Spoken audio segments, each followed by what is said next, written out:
presentation. Mr. President, if Willingly to our majority leader. Yeah. Go ahead. Is- Go ahead. Thank We you, Mr. open the President. period of interpellation. Go ahead. Thank you.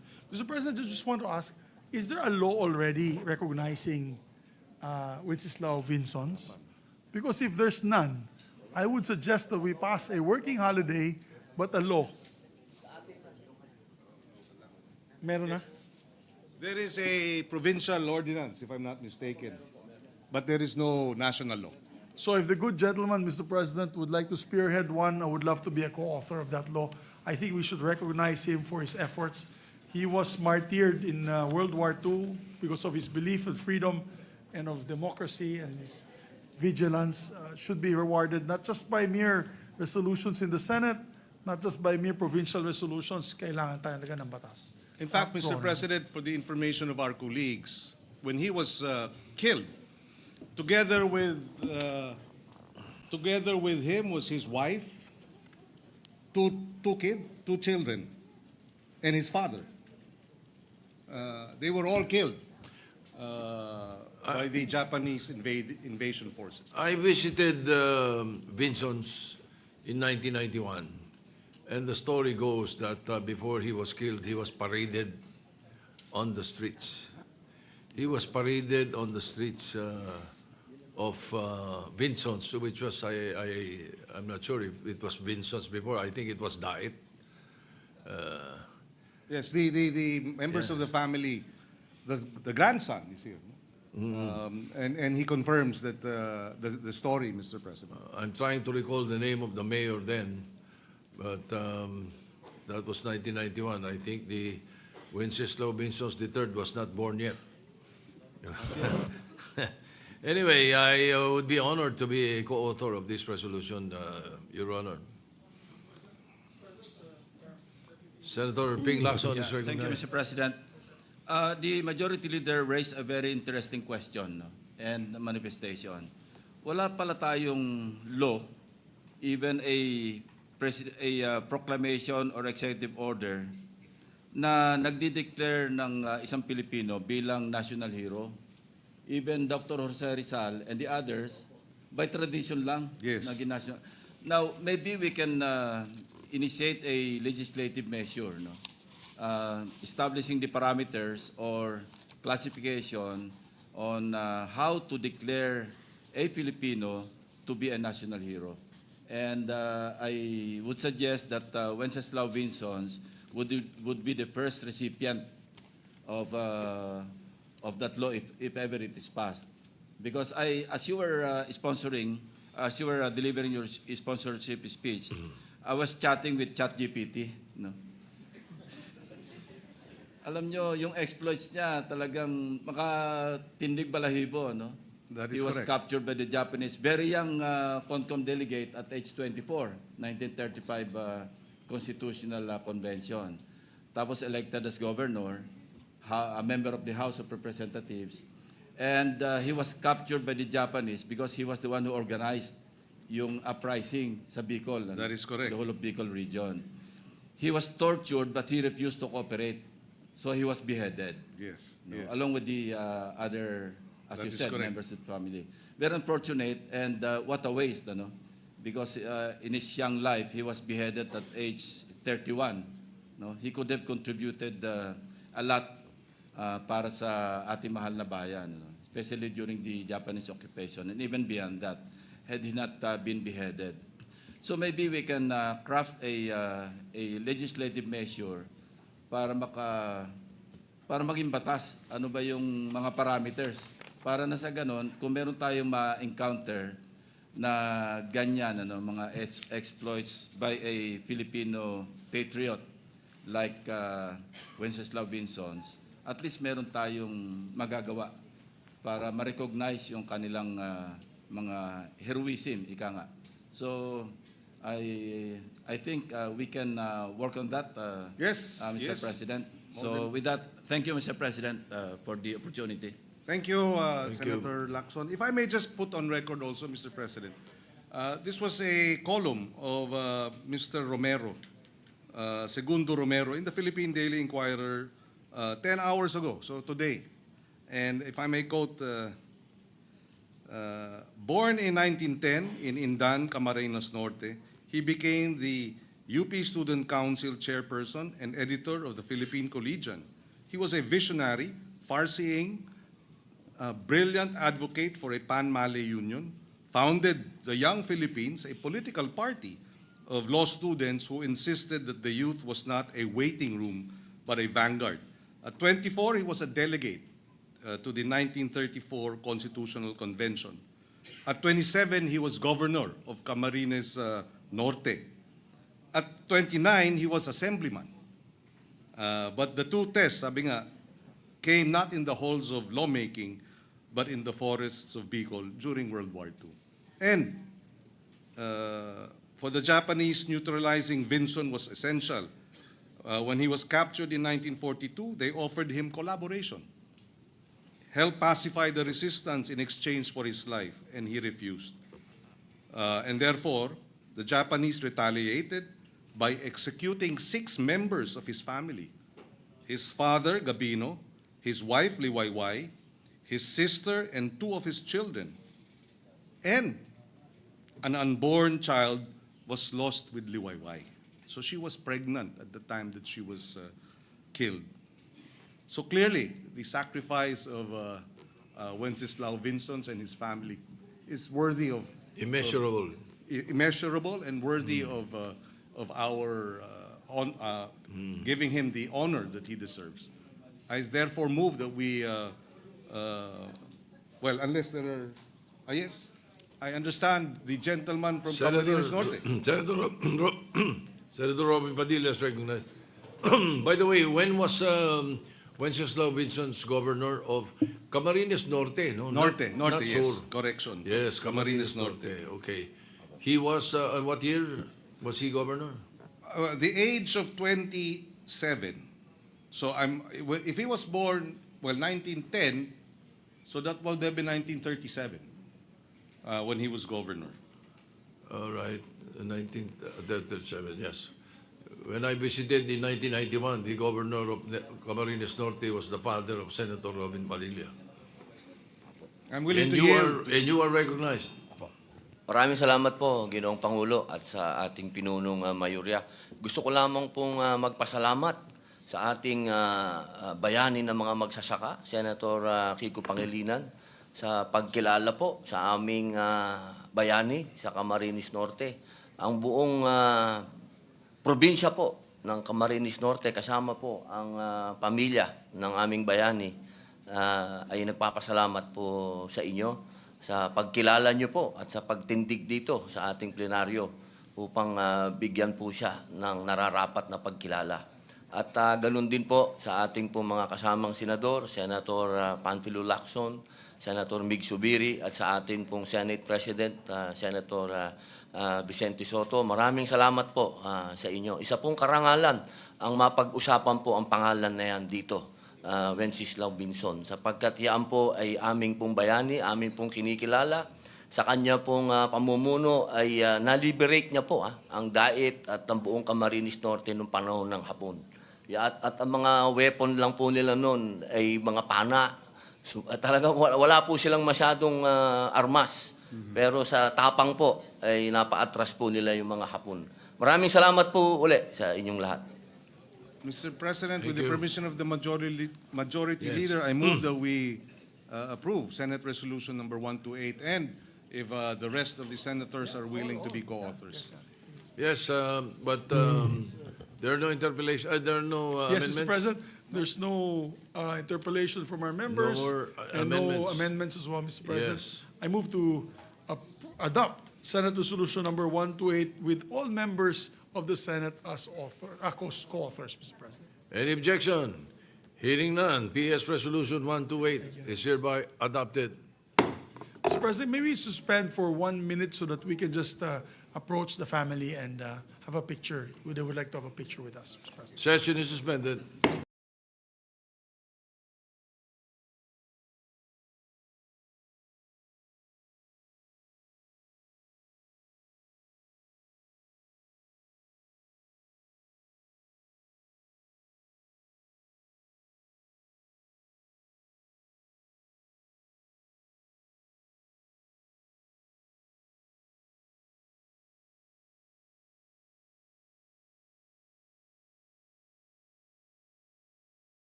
Just for the record, Senator Pia Cayetano wishes to be made co-sponsor of Senate Resolution number 140, which we already did. I think we made all members co-sponsor.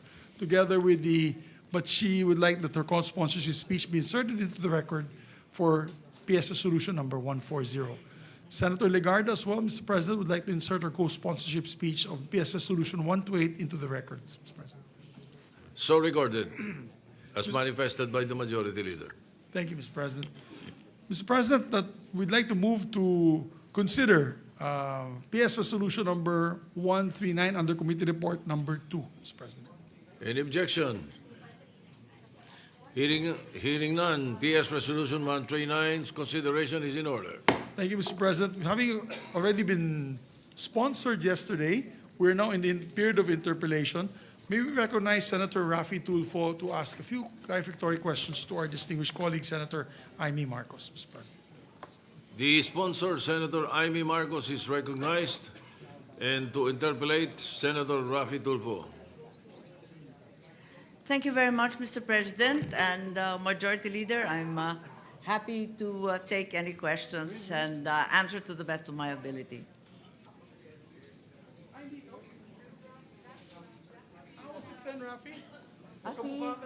Ate Irving. Are you, Minute are suspension, you Mr. President. pertaining to Senator Raffy Tulfo or Senator Erwin Tulfo? They both look the same, Mr. President. My apologies. I thought it was Senator Irwin. May I ask for a minute suspension to locate the No, that interpolator? was, Mr. President, it was me. There it was it. All right. I'm correct. Senator Irwin Tulfo, Mr. President. Senator Erwin Tulfo is recognized. Thank you, Mr. President. Mr. President, distinguished colleagues, I rise today to manifest my support for the Senate's concurrence on Philippines-United States Letter of Agreement on Narcotics Control and Law Enforcement. Since its inception in 2011, this enduring partnership has provided over $27 million to our country, resources that have significantly contributed to strengthening our justice system, enhancing the capacity of our law enforcement agencies, and advancing drug prevention programs. These initiatives have not only reinforced our institutions, but also provided vital support in our continuing struggle against the menace of illegal drugs. At the same time, Mr. President, we must carefully examine the supposed reimbursement to the United States for tax exemptions granted under the letter of agreement, a concern raised during the committee hearings on 11 September 2025. In addition, while we acknowledge this letter of agreement, we must ensure that from this point onward, the Department of Foreign Affairs submits treaties for Senate concurrence in a timely manner. We must ensure that our actions neither create an undue financial burden on our government nor set a precedent that may weaken the constitutional role of the Senate in concurring a treaty as enshrined under Article 7, Section 21 of the 1987 Constitution. With these considerations, Mr. President, I reiterate my support for the concurrence of this agreement, confident that it will continue to promote justice, law enforcement, and drug prevention, while also underscoring the importance of upholding our constitutional process. Mr. President, may the good lady from Ilocos Norte entertain some questions. Certainly, Mr. President. Thank you very much. Senator Erwin Tulfo, the right Tulfo. Madam, Mr. President, distinguished colleague, the question now is, what is the nature of the agreement entered into between the United States and the Philippines on narcotics control and law enforcement of April 19, 2011? Does it fall under the category of an executive agreement, or does it assume the character of a treaty? Yes, as it turns out, the law is presently viewed as a treaty, hence it requires the concurrence of the Senate. When it was signed in 2011, it was assumed that it was a mere executive agreement and a simple bilateral arrangement not requiring a treaty. However, as laid down, in fact, it turns out that specifically under CREATE, as well as Create More, it is in fact a treaty endowing the beneficiaries a tax exemption. And that is very clear and explicit under Section 32B5 of RA 12066, Create More. So that it is now necessary for us to concur in order to derive the benefits for PDEA, for the PNP, for DOJ, for DOH from the United States. They are also embarking upon a new project which requires a building and will entail quite a large expense in Palawan. And as a result, it is the first time they've actually invoked the tax exemption. Mr. President, distinguished colleague, though I manifest my support for this Philippine-U.S. letter of agreement, my question is the Philippines obliged to reimburse the United States in accordance with the tax exemption under the terms of the letter of agreement? Kasi po, Madam Chair, alam na ho natin, medyo kulang tayo sa budget and kailangan po nating i-reimburse around $27 million. Medyo malaki-laki rin pong pera din po yun. I mean, $27 million na exemption sa ating bansa. No. As a matter of fact, all the expenses and the donations and grants given by the United States previously were subject to tax, but we will no longer be required to refund the United States government of those taxes. But moving forward into the future, we will be required to provide the sums in tax paid by the U.S. government by way of their tax exemption.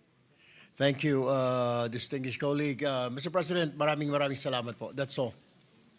Maraming salamat. Si Senator Tulfo po ang nagtiyaga maghimay nitong tratado kasama ko. Kaya salamat po.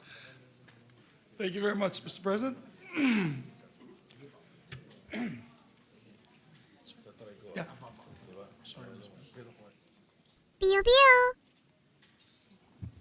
Majority Leader. Thank you, Mr. President. Mr. President, no other member wishes to interpolate the measure. I move we close the period of interpolation. Any objection? Hearing none, period of interpolation is closed. Mr. President, we'd like to ask the sponsor if there's any amendments. No, there are no amendments, Majority Leader. There are no amendments, therefore we close the period of amendments. Yes. Mr. President, I move to approve on second reading PS Resolution number 139 under Committee Report number 2. I so move. Any objection? Hearing none. Proposed Senate Resolution 139 is hereby adopted, subject to style. And then tomorrow, Mr. President, we'll do the third reading roll call vote because we need 2/3 as this is being a treaty, Mr. President, for third reading. All right. So we will entertain a motion to suspend consideration. Yes, we move to suspend, Mr. President. Any objection? Hearing none, consideration of the measure is suspended.